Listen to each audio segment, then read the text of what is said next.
Pues porque de repente llegaba y decía, es que necesito que me compres un celular nuevo. Y mi papá le decía, pero es que no puedo comprarte un celular nuevo. Entonces ella se empezaba a enojar pero es que quiero irme de viaje a no sé dónde. Y mi papá le decía, es que ahorita no puedo hacer eso. Entonces ella se empezaba a enojar. En ese momento que sale la revista, yo estaba viviendo con él, con mi papá. Entonces dije, oye, estoy viviendo con él. Dime por favor qué está pasando, por qué estás diciendo eso. No lo vas a entender. Me bloqueó y de esa bloqueada hasta ahorita no he tenido respuesta. Qué bueno, Daniela. Y a mí lo que me gusta es que no pierdas la sonrisa ni tu frescura. Y cuéntame, vamos a empezar con cómo era tu entorno familiar. ¿Cómo fue el matrimonio de tus padres? El matrimonio de mis papás, es más, no hubo matrimonio, fue muy rápido, fueron novios, duraron 3 meses mis papás y de repente ahí salí yo. Y después conmigo obviamente lo intentaron, vivieron juntos un ratito, pero mis papás son muy diferentes. Mi mamá y mi papá tienen personalidades muy diferentes y no funcionó, entonces desde muy pequeña viví con mi mamá y mi papá en su casa. Pero la verdad mi infancia estuvo padrísima. Mi mamá siempre fue como la mano dura, ¿no? La de la educación y la de las tareas y la escuela y todo. Y mi papá más bien era esta parte divertida, que salíamos más bien a pasear, no a hacer tareas. Y era como mi momento.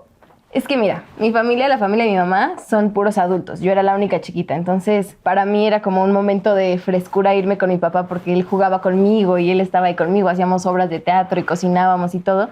Y con mi mamá, pues era más seria la cosa. Entonces, me la pasé muy bien. Tenía ahora sí que lo mejor de dos mundos, ¿no? La educación y todo de mi mamá y la diversión de mi papá. Así fue. ¿Y en qué momento, Daniela, viene este tiempo en el que se rompe tu vida y en el que te sorprende con una noticia como la que surgió de tu padre? Pues mira, es que tendríamos que irnos años y años atrás. Cuando mi papá se casa, tiene otra hija. La verdad que tuvimos una relación de hermanas totalmente, íbamos en la misma escuela, nos prestábamos ropa, o sea, de hermanas completamente. ¿Cuánto tiempo se llevan? 5 años nos llevamos. O sea, de verdad, de hermanas, hermanas. El problema era la pareja de mi papá, en realidad, que al principio pues todo bien, pero de repente ya no dejaba que yo llegara a entrar a su casa o ya así como cositas conmigo que mi papá dijo, a ver, también es mi hija, entonces... Y luego pasa que se divorcian, todo fue súper bien, éramos los tres pegados como chicles a todos lados, te digo que íbamos en la misma escuela, o sea, todo súper bien. Hasta que la señora se vuelve a casar y ahí fue cuando todo se empezó a romper, la verdad, porque mi hermana pues siempre quiso estar con nosotros, pero del otro lado la obligaban como a estar con ellos y nosotros sí, pero ellos no. Entonces ella también estaba, yo pienso que estaba en una edad muy vulnerable donde pues era donde vivía o estar con nosotros y la traían así de no, con ellos no, pero conmigo sí. Entonces ahí fue el punto de quiebre de nuestra relación como familia en realidad. Y después pasa todo esto que ya todos conocen y fue muy fuerte, la verdad para mí fue, recuerdo perfectamente ese día cuando detuvieron a mi papá, recuerdo la ropa que traía, todo lo que traía, porque para mí fue una impresión no, de verdad que no lo esperábamos para nada, porque pues mi papá siempre ha sido un hombre pulcro, un hombre que con nosotras siempre ha sido, pues te lo digo, era el papá divertido, el papá que no nos regañaba, el papá que mientras más felices estuviéramos, pues él más feliz estaba, ¿no? Entonces sí fue complicado para mí, fue un día horrible, no lo esperábamos. Se vio viendo que iba a venir eso con los años, por qué? actitudes. Pues porque de repente llegaba y decía, es que necesito que me compres un celular nuevo. Y mi papá le decía, pero es que no puedo comprarte un celular nuevo. Entonces ella se empezaba a enojar pero es que quiero irme de viaje a no sé dónde. Y mi papá le decía, es que ahorita no puedo hacer eso. Entonces ella se empezaba a enojar y entonces se iba con su mamá y su mamá sí lo hacía. Entonces también ella estaba en una edad en la que para ella era muy importante qué celular traía, qué ropa traía, qué todo eso, y mi papá no se lo podía dar porque estaba en un momento económicamente pues no muy bueno, la verdad. Entonces como que ahí fue cuando ella empezó más bien a irse para allá porque allá sí le daban esas cosas y acá no. Entonces empezó como, ahora sí, red flags se empezó a alejar hasta que tronó un día y estamos hasta acá. ¿Y tú nunca hablaste con ella antes de esa demanda? Claro, por supuesto. Mira, para empezar, ella le dejó de hablar a mi papá, así, de la nada, y seguía hablando conmigo. Yo le decía, pero, ¿qué pasó? Cuéntame. No, no te voy a contar. ¿Pero cómo está tu novio? Me cambiaba el tema así, yo, bien, pero ¿tú estás bien? Sí, sí, todo bien. Y yo, pero, ¿por qué no le hablas? Tú no vas a entender. Y yo, ok, pero todo. Y luego al otro día, ¿cómo estás? ¿Y cómo te va con mi novio de ese entonces? Y yo, bien, ¿y a ti cómo te va con su novio también? Bien, no sé qué. De un día para otro sale la revista, así de la nada, ¿eh? De ella y yo estar hablando normal, sin que ella me dijera nada. Sale la revista, le mando mensaje, le digo, oye, ¿qué pasó? ¿Qué es esto que me estás diciendo? En ese momento que sale la revista, yo estaba viviendo con él, con mi papá, en su casa y todo. Mi mamá estaba de viaje y yo me fui a vivir con mi papá. Entonces dije, oye, estoy viviendo con él, dime por favor qué está pasando, ¿por qué estás diciendo eso? No lo vas a entender. Me bloqueó y de esa bloqueada hasta ahorita no he tenido respuesta de nada. Y empezaron a salir, pues ya que la rueda de prensa y no sé qué, y le mandé el mensaje, le dije, te desconozco, no sé qué estás haciendo, no sé por qué estás haciendo esto, pero mi hermana no es esa persona que yo estoy viendo. Entonces, esa fue la última plática mensaje que tuvimos, que leyó, que ya no me respondió ese mensaje que yo le envié. Y ya, de ahí no me volvió a dirigir la palabra, me bloquearon de todos lados, todos. Tengo entendido que la demandaste. Demandé a la mamá. Sí. ¿Por? Porque mira, la demandé por omisión. Porque obviamente yo sé que mi papá es inocente, pero ahorita que ya está declarado culpable, ella tendría también que ser culpable por la omisión del delito. Porque ella dijo, para empezar, antes de ir a la fiscalía, fue a una revista a decir que ella se había enterado cuando tenía 16, pero ya cambió la versión de cuando tenía 14, pero en juicio dice que cuando tenía 13. O sea, ha cambiado muchas veces la versión. Y cualquiera que sea la versión, está omitiendo un delito porque no fue directamente a la fiscalía. Para empezar, fue a una revista. Y para empezar, también se dijo que se iba a esperar hasta los 18 de ella. Eso es un delito. Si te enteras de que le están haciendo algo a quien sea, tienes que ir directo a la fiscalía, porque si no eres cómplice. Y por eso lo estamos haciendo. Entonces, si ya mi papá ahorita tiene una condena, entonces ella también tendría que tenerlo porque es cómplice, porque no habló cuando tenía que hablar. Y además ha cambiado la versión N cantidad de veces. ¿Y cuándo se va a dar a conocer el resultado de esa demanda? No lo sé, o sea, esa demanda la pusimos en el 2021. O sea, apenas ahorita empezó a moverse esa denuncia. Entonces, pues ahora supongo que se va a abrir un juicio donde nosotros tenemos que meter pruebas y más cosas para que, te digo, ha cambiado la versión N cantidad de veces, que primero a los 16, que luego a los 13, que luego a los 14. Entonces, pues por donde le quieras ver, también está incurriendo en un delito ella por todo lo que ha dicho.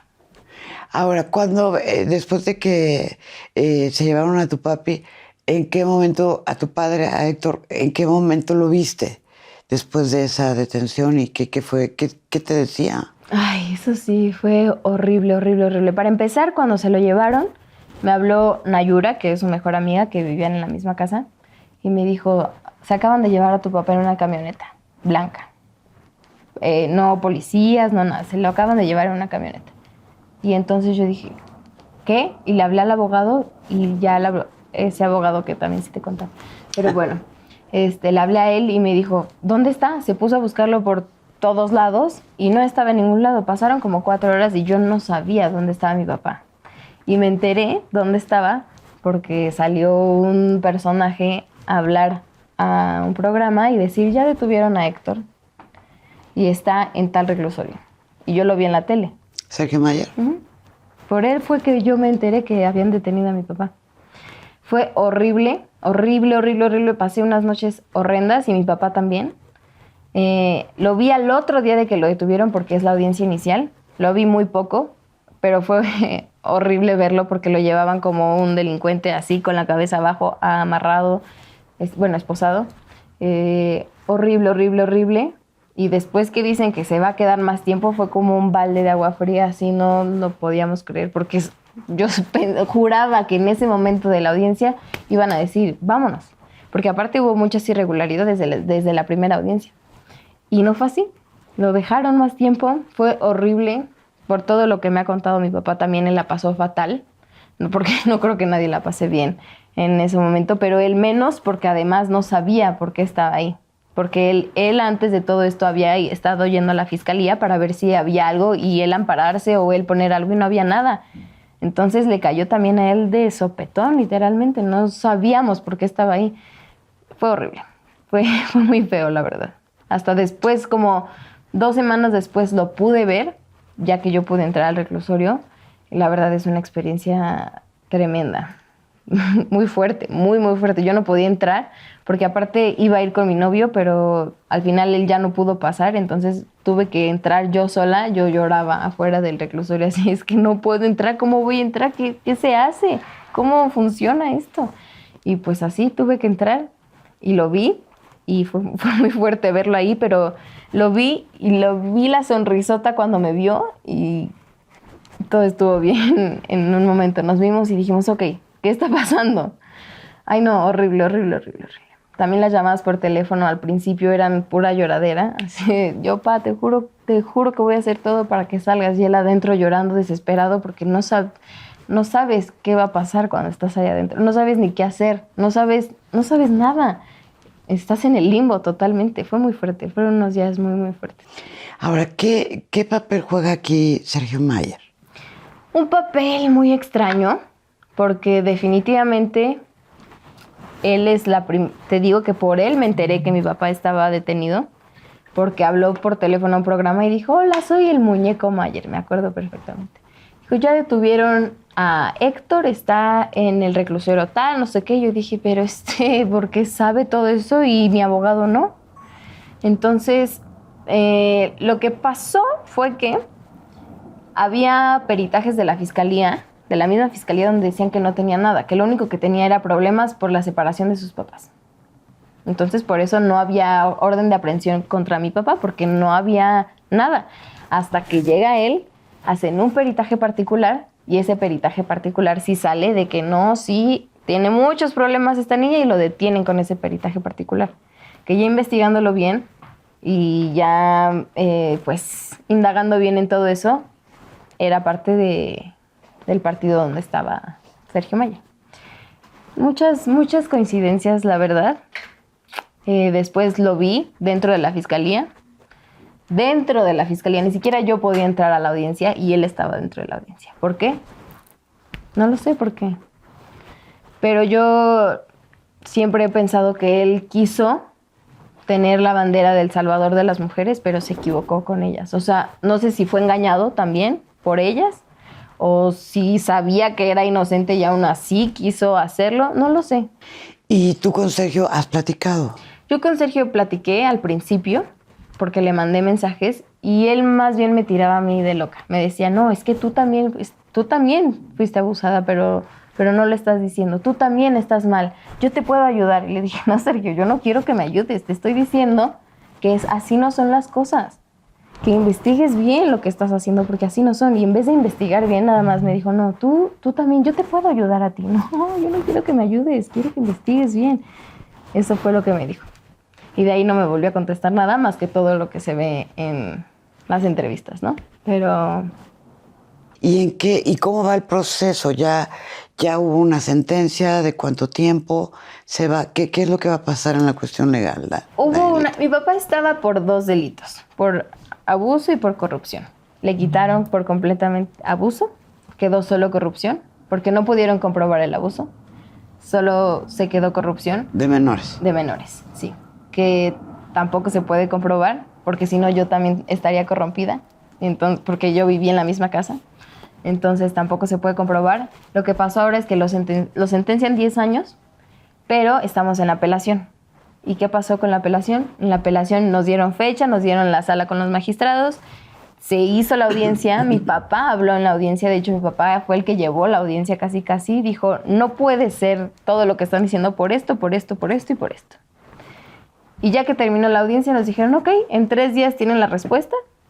Y al otro día nos mandan mensaje de que la sala se declaró incompetente para resolver, entonces que tienen que irse a otra sala otro día y que alguien más lo va a revisar. Ya así estamos ahorita, esperando a que otra sala lo revise. ¿Y él está teniendo ayuda psicológica? Sí, mi papá sí, ahí adentro está tomando antidepresivos, ya tiene psicóloga particular, porque sí tienen psicólogos para todos, pero él en específico tiene psicóloga particular porque sí le está pasando mal. Es que además, para él se junta todo, además de el encierro, también es que tu hija te haya hecho eso, que tu hija que amabas con todo el corazón, que éramos una familia los tres, te haya hecho eso. Mi papá tuvo el corazón destrozado mucho tiempo, mucho tiempo.